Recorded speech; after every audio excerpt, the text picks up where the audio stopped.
अथ श्री गणपति अथर्वशीर्षम्। हरिः ओम्। नमस्ते गणपतये त्वमेव प्रत्यक्षं तत्त्वमसि, त्वमेव केवलं कर्तासि, त्वमेव केवलं धर्तासि, त्वमेव केवलं हर्तासि, त्वमेव सर्वं खल्विदं ब्रह्मासि। त्वं साक्षादात्मासि नित्यं ऋतं वच्मि सत्यं वच्मि। अवत्वं माम् अववक्तारम् अवश्रोतारम् अवदातारम् अवधातारम् अवानुचानमवशिष्यम् अवपश्चात्तात् अवपुरस्तात् अवचोत्तरात्तात् अवदक्षिणात्तात् अवचोर्ध्वात्तात् अवाधरात्तात्। सर्वतो मां पाहि पाहि समन्तात्। त्वं वाङ्मयस्त्वं चिन्मयः त्वमानन्दमयस्त्वं ब्रह्ममयः। त्वं सच्चिदानन्दाद्वितीयोऽसि, त्वं प्रत्यक्षं ब्रह्मासि, त्वं ज्ञानमयो विज्ञानमयोऽसि। सर्वं जगदिदं त्वत्तो जायते, सर्वं जगदिदं त्वत्तस्तिष्ठति, सर्वं जगदिदं त्वयि लयमेष्यति, सर्वं जगदिदं त्वयि प्रत्येति। त्वं भूमिरापो नलो निलो नभः, त्वं चत्वारि वाक्पदानि, त्वं गुणत्रयातीतः, त्वं कालत्रयातीतः, त्वं देहत्रयातीतः, त्वं मूलाधारस्थितोऽसि नित्यं, त्वं शक्तित्रयात्मकः। त्वां योगिनो ध्यायन्ति नित्यं, त्वं ब्रह्मा त्वं विष्णुस्त्वं रुद्रस्त्वम् इन्द्रस्त्वम् अग्निस्त्वं वायुस्त्वं सूर्यस्त्वं चन्द्रमास्त्वं ब्रह्मभूर्भुवः सुवरों गणादिं पूर्वमुच्चार्य वर्णादिं तदनन्तरम् अनुस्वारः परतरः अर्धेन्दुलसितं तारेण रुद्धम् एतत्तव मनुस्वरूपं। गकारः पूर्वरूपम् अकारो मध्यमरूपम् अनुस्वारश्चान्त्यरूपम् बिन्दुरुत्तररूपम् नादः सन्धानम् संहिता सन्धिः सैषा गणेशविद्या गणक ऋषिः निच्रिद्गायत्री छन्दः श्रीमहागणपतिर्देवता। ॐ गं गणपतये नमः। एकदन्ताय विद्महे वक्रतुण्डाय धीमहि तन्नो दन्ति प्रचोदयात्। एकदन्तं चतुर्हस्तं पाशमङ्कुशधारिणम् अभयं वरदं हस्तैर्बिभ्राणं मूषकध्वजं रक्तं लम्बोदरं शूर्पकर्णकं रक्तवाससं रक्तगन्धानुलिप्ताङ्गं रक्तपुष्पैः सुपूजितं भक्तानुकम्पिनं देवं जगत्कारणमच्युतम् आविर्भूतं च सृष्ट्यादौ प्रकृतेः पुरुषात् परम् एवं ध्यायति यो नित्यं स योगी योगिनां वरः। नमो व्रातपतये नमो गणपतये नमः प्रमथपतये नमस्तेऽस्तु लम्बोदराय एकदन्ताय विघ्नविनाशिने शिवसुताय श्रीवरदमूर्तये नमो नमः। हरिः ओम्। नमस्ते गणपतये त्वमेव प्रत्यक्षं तत्त्वमसि, त्वमेव केवलं कर्तासि त्वमेव केवलं धर्तासि त्वमेव केवलं हर्तासि त्वमेव सर्वं खल्विदं ब्रह्मासि त्वं साक्षादात्मासि नित्यं ऋतं वच्मि सत्यं वच्मि अवत्वं माम् अववक्तारम् अवश्रोतारम् अवदातारम् अवधातारम् अवानुचानमवशिष्यम् अवपश्चात्तात अवपुरस्तात् अवचोत्तरात्तात अवदक्षिणात्तात अवचोर्ध्वात्तात अवाधरात्तात सर्वतो मां पाहि पाहि समन्तात् त्वं वाङ्मयस्त्वं चिन्मयः त्वमानन्दमयस्त्वं ब्रह्ममयः त्वं सच्चिदानन्दाद्वितीयोऽसि त्वं प्रत्यक्षं ब्रह्मासि त्वं ज्ञानमयो विज्ञानमयोऽसि सर्वं जगदिदं त्वत्तो जायते सर्वं जगदिदं त्वत्तस्तिष्ठति सर्वं जगदिदं त्वयि लयमेष्यति सर्वं जगदिदं त्वयि प्रत्येति त्वं भूमिरापो नलो निलो नभः त्वं चत्वारि वाक्पदानि त्वं गुणत्रयातीतः त्वं कालत्रयातीतः त्वं देहत्रयातीतः त्वं मूलाधारस्थितोऽसि नित्यं त्वं शक्तित्रयात्मकः त्वां योगिनो ध्यायन्ति नित्यं त्वं ब्रह्मा त्वं विष्णुस्त्वं रुद्रस्त्वम् इन्द्रस्त्वम् अग्निस्त्वं वायुस्त्वं सूर्यस्त्वं चन्द्रमास्त्वं ब्रह्मभूर्भुवः सुवरों गणादिं पूर्वमुच्चार्य वर्णादिं तदनन्तरम् अनुस्वारः परतरः अर्धेन्दुलसितं तारेण रुद्धम् एतत्तव मनुस्वरूपं गकारः पूर्वरूपम् अकारो मध्यमरूपम् अनुस्वारश्चान्त्यरूपं बिन्दुरुत्तररूपं नादः सन्धानं संहिता सन्धिः सैषा गणेशविद्या गणकऋषिः निच्रिद्गायत्री छन्दः श्रीमहागणपतिर्देवता ॐ गं गणपतये नमः एकदन्ताय विद्महे वक्रतुण्डाय धीमहि तन्नो दन्ति प्रचोदयात् एकदन्तं चतुर्हस्तं पाशमङ्कुशधारिणम् अभयं वरदं हस्तैर्बिभ्राणं मूषकध्वजं रक्तं लम्बोदरं शूर्पकर्णकं रक्तवाससं रक्तगन्धानुलिप्ताङ्गं रक्तपुष्पैः सुपूजितं भक्तानुकम्पिनं देवं जगत्कारणमच्युतम् आविर्भूतं च सृष्ट्यादौ प्रकृतेः पुरुषात् परम्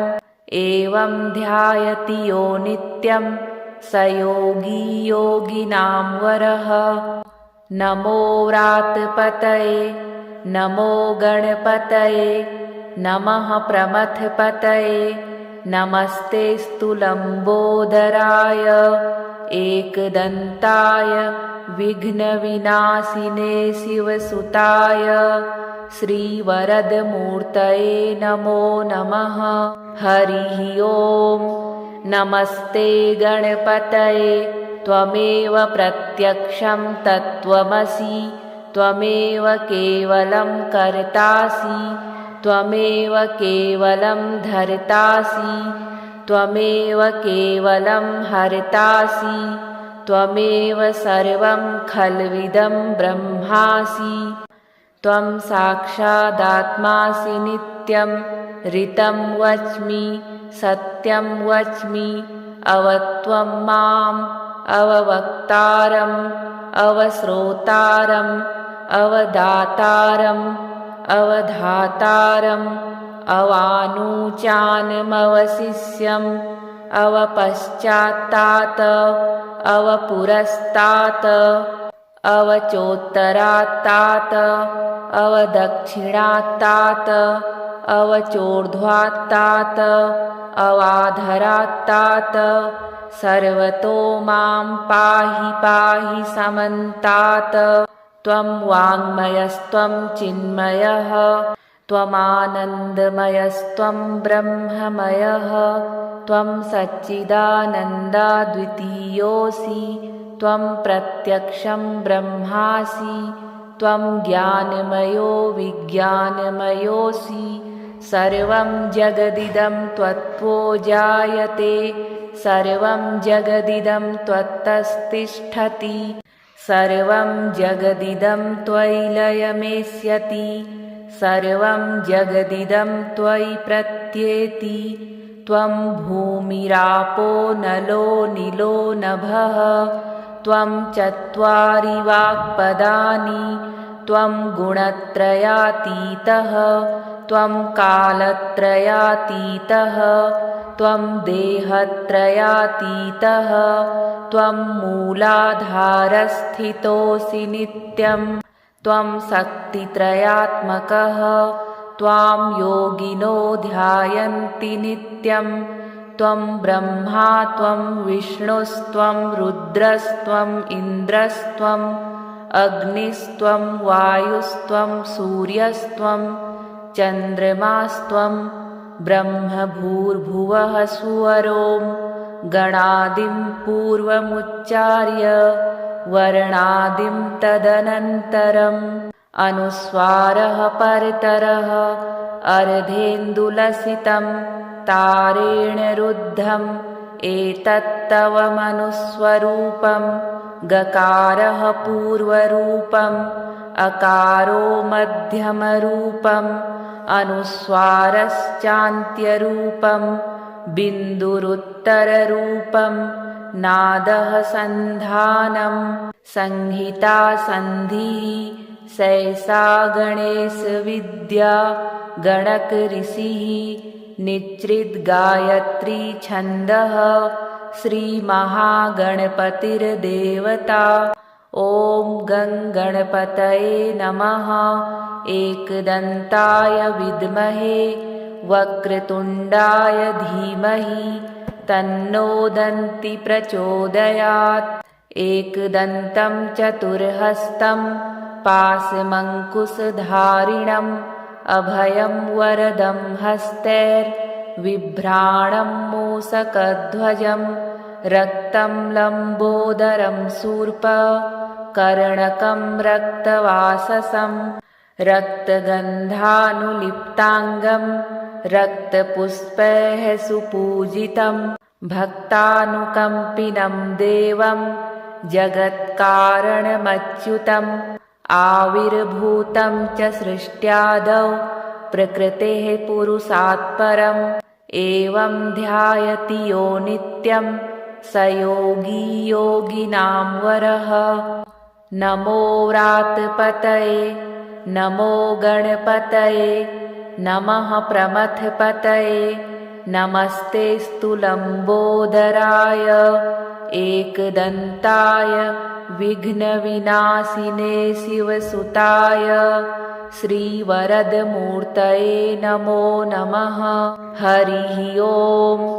नमस्ते गणपतये त्वमेव प्रत्यक्षं तत्त्वमसि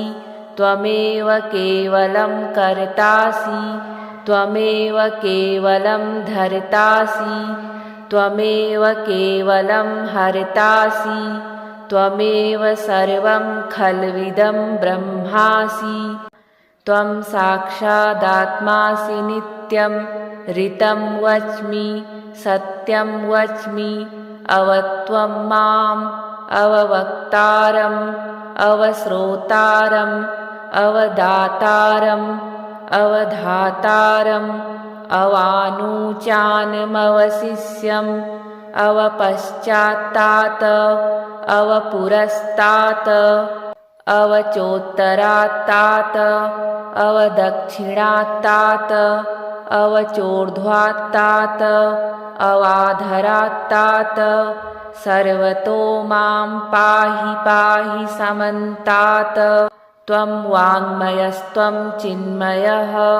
त्वमानन्दमयस्त्वं ब्रह्ममयः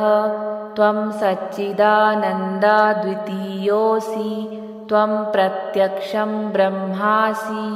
त्वं ज्ञानमयो विज्ञानमयोऽसि सर्वं जगदिदं त्वत्तो जायते सर्वं जगदिदं त्वत्तस्तिष्ठति सर्वं जगदिदं त्वयि लयमेष्यति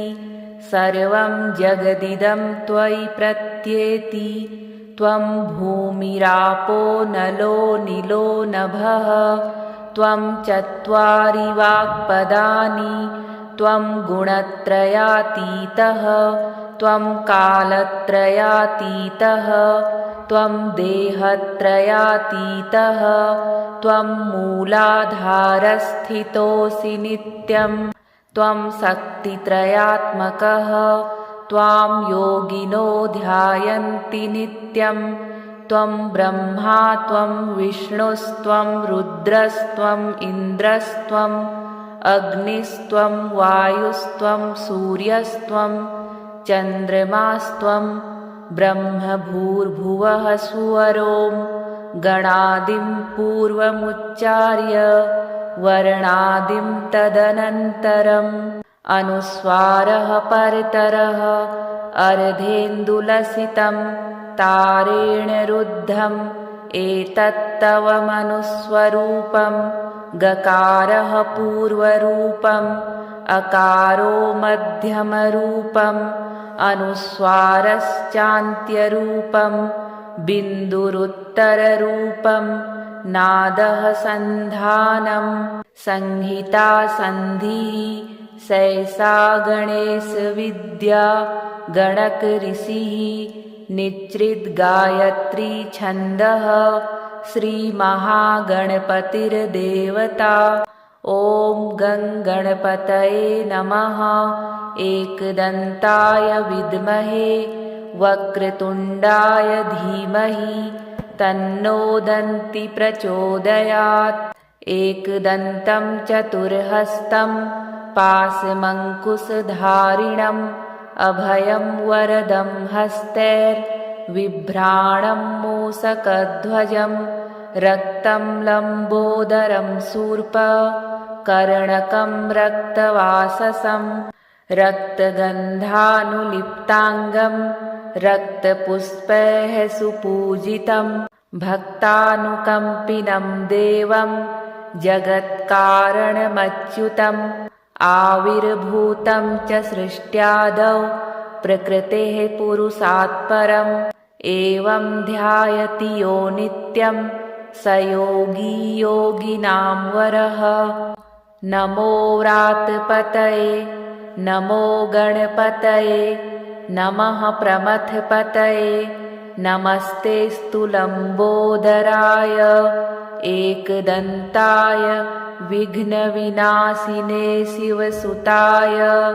श्रीवरदमूर्तये नमो नमः हरिः ॐ नमस्ते गणपतये त्वमेव प्रत्यक्षं तत्त्वमसि त्वमेव केवलं कर्तासि त्वमेव केवलं धर्तासि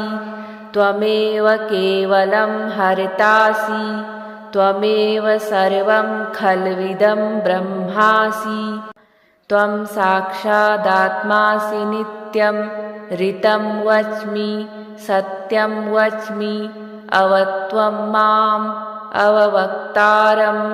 अवश्रोतारम् अवदातारम् अवधातारम् अवानूचानमवशिष्यम् अवपश्चात्तात् अवपुरस्तात् अवचोत्तरात्तात् अवदक्षिणात्तात् अवचोर्ध्वात्तात् अवाधरात्तात् सर्वतो मां पाहि पाहि समन्तात्। त्वं वाङ्मयस्त्वं चिन्मयः त्वमानन्दमयस्त्वं ब्रह्ममयः त्वं सच्चिदानन्दाद्वितीयोऽसि त्वं प्रत्यक्षं ब्रह्मासि त्वं ज्ञानमयो विज्ञानमयोऽसि सर्वं जगदिदं त्वत्तो जायते सर्वं जगदिदं त्वत्तस्तिष्ठति सर्वं जगदिदं त्वयि लयमेष्यति सर्वं जगदिदं त्वयि प्रत्येति त्वं भूमिरापो नलो निलो नभः त्वं चत्वारि वाक्पदानि त्वं गुणत्रयातीतः त्वं कालत्रयातीतः त्वं देहत्रयातीतः त्वं मूलाधारस्थितोऽसि नित्यं त्वं शक्तित्रयात्मकः त्वां योगिनो ध्यायन्ति नित्यं त्वं ब्रह्मा त्वं विष्णुस्त्वं रुद्रस्त्वम् इन्द्रस्त्वम् अग्निस्त्वं वायुस्त्वं सूर्यस्त्वं चन्द्रमास्त्वं ब्रह्मभूर्भुवः सुवरों गणादिं पूर्वमुच्चार्य वर्णादिं तदनन्तरम् अनुस्वारः परतरः अर्धेन्दुलसितं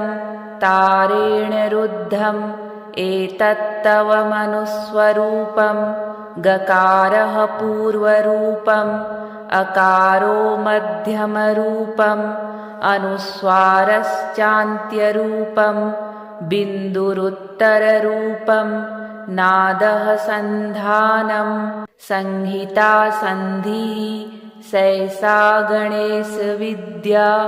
गणकऋषिः निच्रिद्गायत्री छन्दः श्रीमहागणपतिर्देवता। ॐ गं गणपतये नमः। एकदन्ताय विद्महे वक्रतुण्डाय धीमहि तन्नो दन्ति प्रचोदयात्। एकदन्तं चतुर्हस्तं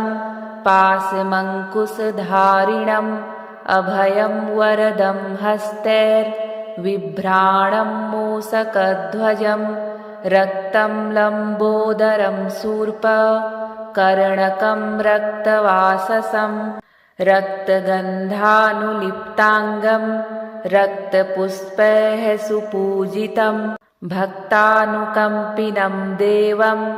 जगत्कारणमच्युतम् आविर्भूतं च सृष्ट्यादौ प्रकृतेः पुरुषात् परम् एवं ध्यायति यो नित्यं स योगी योगिनां वरः। नमो व्रातपतये नमो गणपतये नमः प्रमथपतये नमस्तेऽस्तु लम्बोदराय एकदन्ताय विघ्नविनाशिने शिवसुताय श्रीवरदमूर्तये नमो नमः। हरिः ॐ। नमस्ते गणपतये त्वमेव प्रत्यक्षं तत्त्वमसि त्वमेव केवलं कर्तासि त्वमेव केवलं धर्तासि त्वमेव केवलं हर्तासि त्वमेव सर्वं खल्विदं ब्रह्मासि। त्वं साक्षादात्मासि नित्यं ऋतं वच्मि सत्यं वच्मि अवत्वं माम् अववक्तारम् अवश्रोतारम् अवदातारम् अवधातारम् अवानुचानमवशिष्यम् अवपश्चात्तात् अवपुरस्तात् अवचोत्तरात्तात् अवदक्षिणात्तात् अवचोर्ध्वात्तात् अवाधरात्तात सर्वतो मां पाहि पाहि समन्तात् त्वं वाङ्मयस्त्वं चिन्मयः त्वमानन्दमयस्त्वं ब्रह्ममयः त्वं सच्चिदानन्दाद्वितीयोऽसि त्वं प्रत्यक्षं ब्रह्मासि त्वं ज्ञानमयो विज्ञानमयोऽसि सर्वं जगदिदं त्वत्तो जायते सर्वं जगदिदं त्वत्तस्तिष्ठति सर्वं जगदिदं त्वयि लयमेष्यति सर्वं जगदिदं त्वयि प्रत्येति त्वं भूमिरापो नलो निलो नभः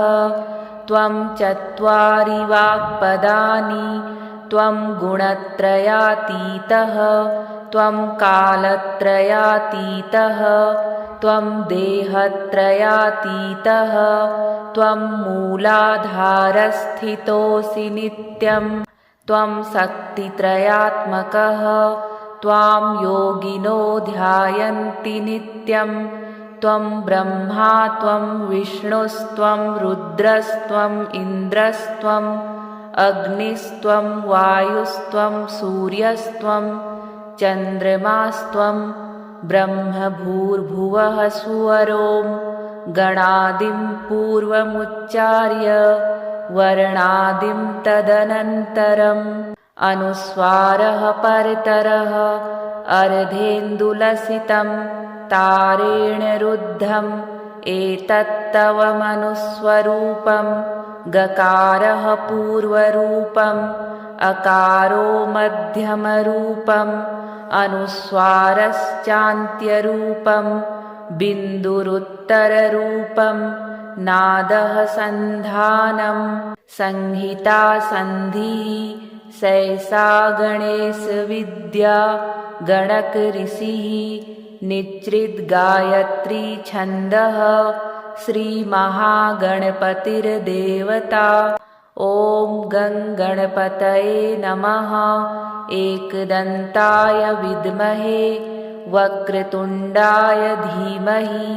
तन्नो दन्ति प्रचोदयात् एकदन्तं चतुर्हस्तं पाशमङ्कुशधारिणम् अभयं वरदं हस्तैर्बिभ्राणं मूषकध्वजं रक्तं लम्बोदरं शूर्पकर्णकं रक्तवाससं रक्तगन्धानुलिप्ताङ्गं रक्तपुष्पैः सुपूजितं भक्तानुकम्पिनं देवं जगत्कारणमच्युतम् आविर्भूतं च सृष्ट्यादौ प्रकृतेः पुरुषात् परम् एवं ध्यायति यो नित्यं स योगी योगिनां वरः नमो व्रातपतये नमो गणपतये नमः प्रमथपतये नमस्तेऽस्तु लम्बोदराय एकदन्ताय विघ्नविनाशिने शिवसुताय श्रीवरदमूर्तये नमो नमः हरिः ॐ नमस्ते गणपतये त्वमेव प्रत्यक्षं तत्त्वमसि त्वमेव केवलं कर्तासि त्वमेव केवलं धर्तासि त्वमेव केवलं हर्तासि त्वमेव सर्वं खल्विदं ब्रह्मासि त्वं साक्षादात्मासि नित्यं ऋतं वच्मि सत्यं वच्मि अवत्वं माम् अववक्तारम् अवश्रोतारम् अवदातारम् अवधातारम् अवानुचानमवशिष्यम् अवपश्चात्तात् अवपुरस्तात्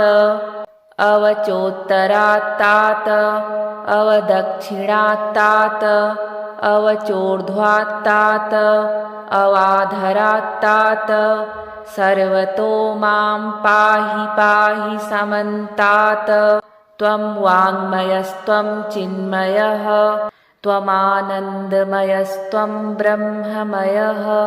त्वं सच्चिदानन्दाद्वितीयोऽसि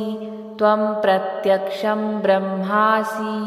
त्वं ज्ञानमयो विज्ञानमयोऽसि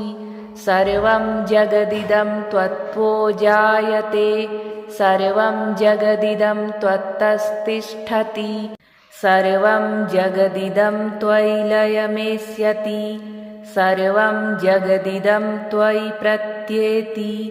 त्वं भूमिरापो नलो निलो नभः त्वं चत्वारि वाक्पदानि त्वं गुणत्रयातीतः त्वं कालत्रयातीतः त्वं देहत्रयातीतः त्वं मूलाधारस्थितोऽसि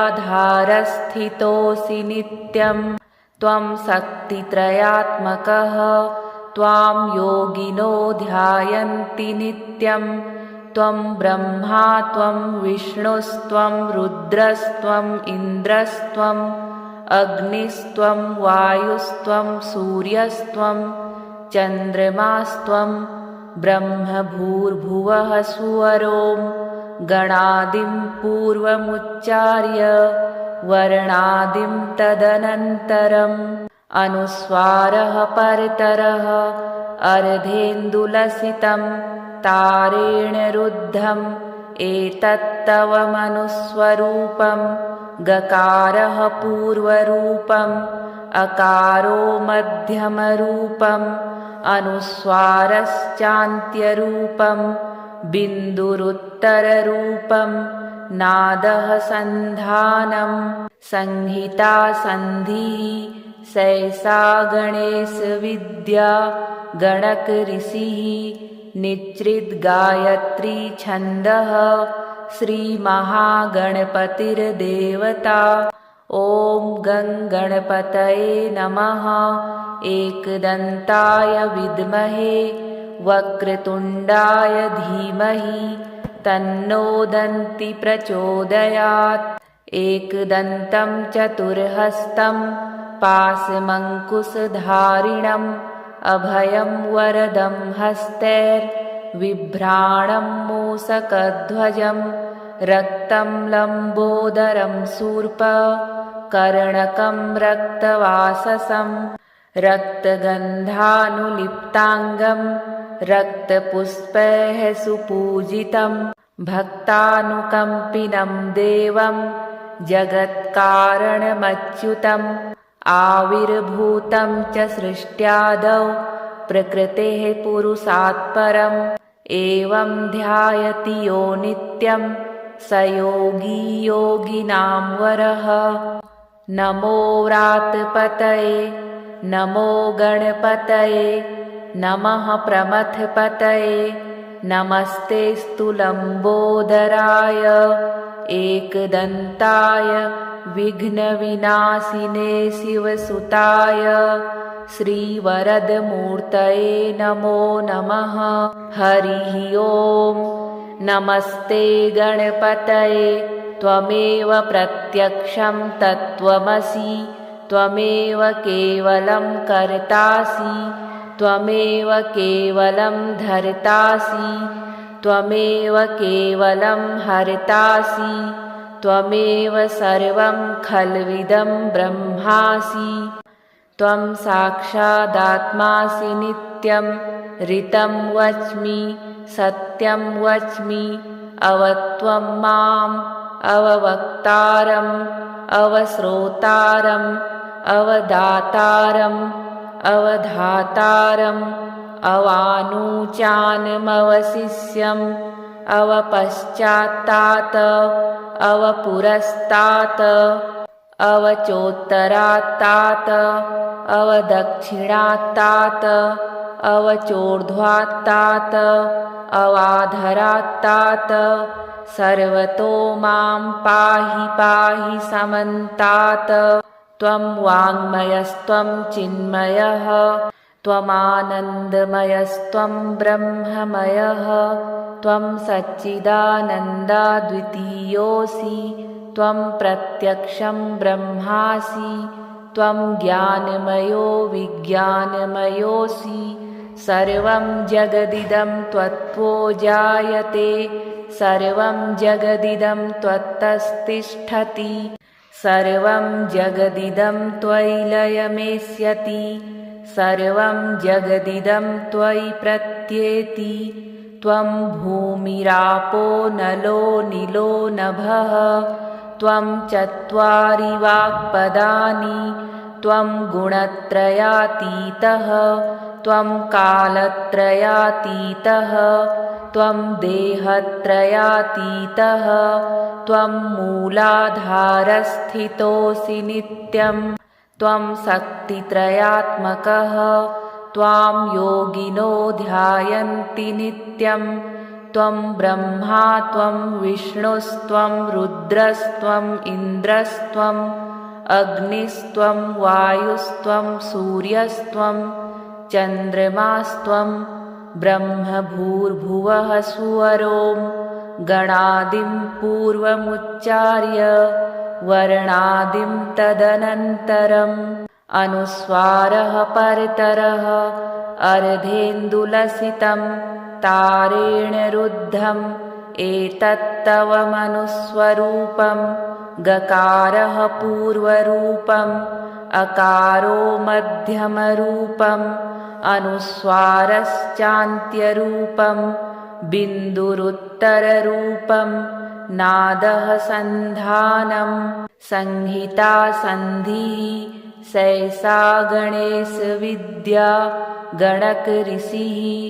निच्रिद्गायत्री छन्दः श्रीमहागणपतिर्देवता ॐ गं गणपतये नमः एकदन्ताय विद्महे वक्रतुण्डाय धीमहि तन्नो दन्ति प्रचोदयात् एकदन्तं चतुर्हस्तं पाशमङ्कुशधारिणम् अभयं वरदं हस्तैर्बिभ्राणं मूषकध्वजं रक्तं लम्बोदरं शूर्पकर्णकं रक्तवाससं रक्तगन्धानुलिप्ताङ्गं रक्तपुष्पैः सुपूजितं भक्तानुकम्पिनं देवं जगत्कारणमच्युतम् आविर्भूतं च सृष्ट्यादौ प्रकृतेः पुरुषात् परम् एवं ध्यायति यो नित्यं स योगी योगिनां वरः नमो व्रातपतये नमो गणपतये नमः प्रमथपतये नमस्तेऽस्तु लम्बोदराय एकदन्ताय विघ्नविनाशिने शिवसुताय श्रीवरदमूर्तये नमो नमः हरिः ॐ नमस्ते गणपतये त्वमेव प्रत्यक्षं तत्त्वमसि त्वमेव केवलं कर्तासि त्वमेव केवलं धर्तासि त्वमेव केवलं हर्तासि त्वमेव सर्वं खल्विदं ब्रह्मासि त्वं साक्षादात्मासि नित्यं ऋतं वच्मि सत्यं वच्मि अवत्वं माम् अववक्तारम् अवश्रोतारम् अवदातारम् अवधातारम् अवानुचानमवशिष्यम् अवपश्चात्तात् अवपुरस्तात् अवचोत्तरात्तात् अवदक्षिणात्तात् अवचोर्ध्वात्तात् अवाधरात्तात् सर्वतो मां पाहि पाहि समन्तात् त्वं वाङ्मयस्त्वं चिन्मयः त्वमानन्दमयस्त्वं ब्रह्ममयः त्वं सच्चिदानन्दाद्वितीयोऽसि त्वं प्रत्यक्षं ब्रह्मासि त्वं ज्ञानमयो विज्ञानमयोऽसि सर्वं जगदिदं त्वत्तो जायते सर्वं जगदिदं त्वत्तस्तिष्ठति सर्वं जगदिदं त्वयि लयमेष्यति सर्वं जगदिदं त्वयि प्रत्येति त्वं भूमिरापो नलो निलो नभः त्वं चत्वारि वाक्पदानि त्वं गुणत्रयातीतः त्वं कालत्रयातीतः त्वं देहत्रयातीतः त्वं मूलाधारस्थितोऽसि नित्यं त्वं शक्तित्रयात्मकः त्वां योगिनो ध्यायन्ति नित्यं त्वं ब्रह्मा त्वं विष्णुस्त्वं रुद्रस्त्वम् इन्द्रस्त्वम् अग्निस्त्वं वायुस्त्वं सूर्यस्त्वं चन्द्रमास्त्वं ब्रह्मभूर्भुवः सुवरों गणादिं पूर्वमुच्चार्य वर्णादिं तदनन्तरम् अनुस्वारः परतरः अर्धेन्दुलसितं तारेण रुद्धम् एतत्तव मनुस्वरूपं गकारः पूर्वरूपम् अकारो मध्यमरूपम् अनुस्वारश्चान्त्यरूपम् बिन्दुरुत्तररूपम् नादः सन्धानं संहिता सन्धिः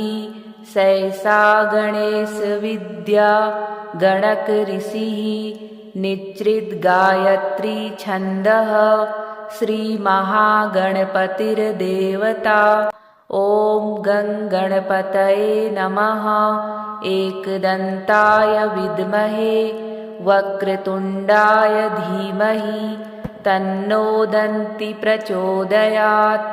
एकदन्तं चतुर्हस्तं पाशमङ्कुशधारिणम् अभयं वरदं हस्तैर्बिभ्राणं मूषकध्वजं रक्तं लम्बोदरं शूर्पकर्णकं रक्तवाससं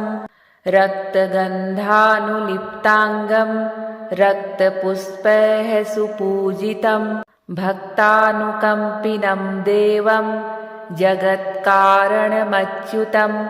आविर्भूतं च सृष्ट्यादौ प्रकृतेः पुरुषात् परम्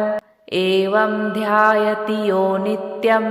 स योगी योगिनां वरः। नमो व्रातपतये नमो गणपतये नमः प्रमथपतये नमस्तेऽस्तु लम्बोदराय एकदन्ताय विघ्नविनाशिने शिवसुताय श्रीवरदमूर्तये नमो नमः। हरिः ॐ नमस्ते गणपतये त्वमेव प्रत्यक्षं तत्त्वमसि त्वमेव केवलं कर्तासि त्वमेव केवलं धर्तासि त्वमेव केवलं हर्तासि त्वमेव सर्वं खल्विदं ब्रह्मासि त्वं साक्षादात्मासि नित्यं ऋतं वच्मि सत्यं वच्मि अवत्वं माम् अववक्तारम् अवश्रोतारम् अवदातारम् अवधातारम् अवानुचानमवशिष्यम् अवपश्चात्तात अवपुरस्तात् अवचोत्तरात्तात अवदक्षिणात्तात अवचोर्ध्वात्तात अवाधरात्तात सर्वतो मां पाहि पाहि समन्तात् त्वं वाङ्मयस्त्वं चिन्मयः त्वमानन्दमयस्त्वं ब्रह्ममयः त्वं सच्चिदानन्दाद्वितीयोऽसि त्वं प्रत्यक्षं ब्रह्मासि त्वं ज्ञानमयो विज्ञानमयोऽसि सर्वं जगदिदं त्वत्तो जायते सर्वं जगदिदं त्वत्तस्तिष्ठति सर्वं जगदिदं त्वयि लयमेष्यति सर्वं जगदिदं त्वयि प्रत्येति त्वं भूमिरापो नलो निलो नभः त्वं चत्वारि वाक्पदानि त्वं गुणत्रयातीतः त्वं कालत्रयातीतः त्वं देहत्रयातीतः त्वं मूलाधारस्थितोऽसि नित्यं त्वं शक्तित्रयात्मकः त्वां योगिनो ध्यायन्ति नित्यं त्वं ब्रह्मा त्वं विष्णुस्त्वं रुद्रस्त्वम् इन्द्रस्त्वम् अग्निस्त्वं वायुस्त्वं सूर्यस्त्वं चन्द्रमास्त्वं ब्रह्मभूर्भुवः सुवरों गणादिं पूर्वमुच्चार्य वर्णादिं तदनन्तरम् अनुस्वारः परतरः अर्धेन्दुलसितं तारेण रुद्धम् एतत्तव मनुस्वरूपं गकारः पूर्वरूपम् अकारो मध्यमरूपम् अनुस्वारश्चान्त्यरूपम् बिन्दुरुत्तररूपम् नादः सन्धानं संहिता सन्धिः सैषा गणेशविद्या गणकऋषिः निच्रिद्गायत्री छन्दः श्रीमहागणपतिर्देवता ॐ गं गणपतये नमः। एकदन्ताय विद्महे वक्रतुण्डाय धीमहि तन्नो दन्ति प्रचोदयात्। एकदन्तं चतुर्हस्तं पाशमङ्कुशधारिणम् अभयं वरदं हस्तैर्बिभ्राणं मूषकध्वजं रक्तं लम्बोदरं शूर्पकर्णकं रक्तवाससं रक्तगन्धानुलिप्ताङ्गं रक्तपुष्पैः सुपूजितं भक्तानुकम्पिनं देवं जगत्कारणमच्युतम् आविर्भूतं च सृष्ट्यादौ प्रकृतेः पुरुषात् परम् एवं ध्यायति यो नित्यं स योगी योगिनां वरः। नमो व्रातपतये नमो गणपतये नमः प्रमथपतये नमस्तेऽस्तु लम्बोदराय एकदन्ताय विघ्नविनाशिने शिवसुताय श्रीवरदमूर्तये नमो नमः। हरिः ॐ। नमस्ते गणपतये त्वमेव प्रत्यक्षं तत्त्वमसि त्वमेव केवलं कर्तासि त्वमेव केवलं धर्तासि त्वमेव केवलं हर्तासि त्वमेव सर्वं खल्विदं ब्रह्मासि। त्वं साक्षादात्मासि नित्यं ऋतं वच्मि सत्यं वच्मि अवत्वं माम् अववक्तारम् अवश्रोतारम् अवदातारम् अवधातारम् अवानुचानमवशिष्यम् अवपश्चात्तात् अवपुरस्तात्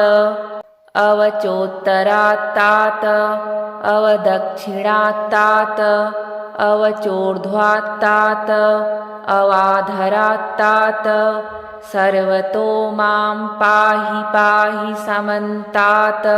त्वं वाङ्मयस्त्वं चिन्मयः त्वमानन्दमयस्त्वं ब्रह्ममयः